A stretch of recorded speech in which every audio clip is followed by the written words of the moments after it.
So I'm pushing up some new tactica, some new ideas, and we're shifting a little bit. We've been looking at various mechs, building that tactica checklist, and now kind of jumping into the management, the rules, the narrative of the Battletech game, focusing on bringing in new players.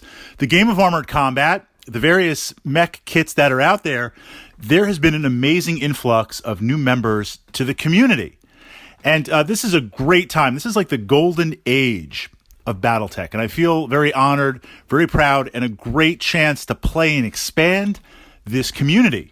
So the quicker we get you in the game as a mech commander or a mech warrior, the better for all of us. New opponents, new players, new ideas, new ways to explore the narrative.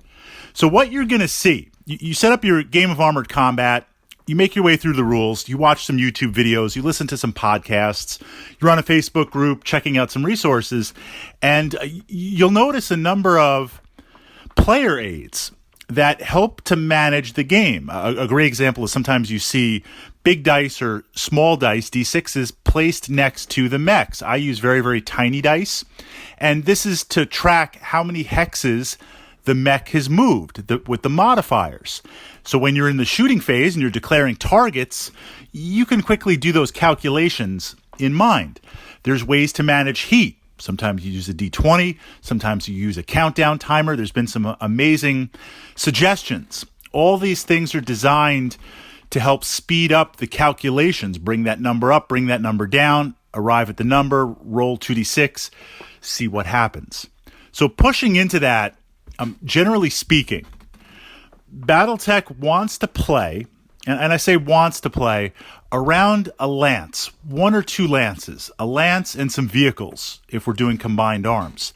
This idea, I won't say a skirmish game, but the idea of you being able to control a number of machines and still manage the modifiers and still do the calculations.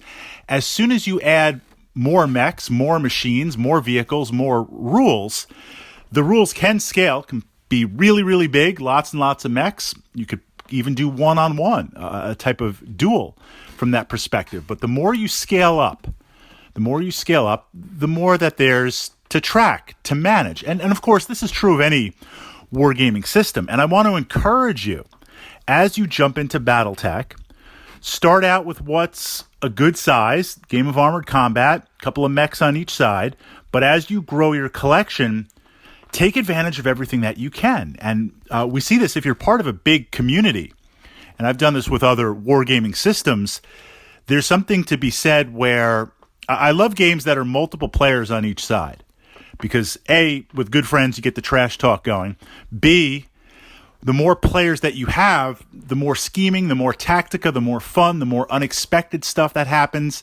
And on a very practical level for the narrative, if I take my collection, and I team up with you and you take your collection, and we team up with two other people and they take their collections, not only do you get to see more mechs, but we get to create something that playing one versus one, head-to-head, or just with my own models, even with a very large collection, I wouldn't be able to do.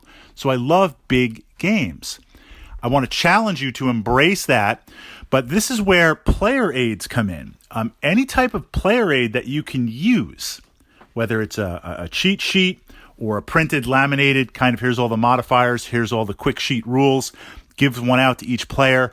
Those little things, we see this on Etsy, various custom movement dice that show the modifiers, or tokens that show the modifiers and show the facing of the mech if they torso twist, and anything you can use to manage and speed up your game. And you'll find your own way. You'll find your own system.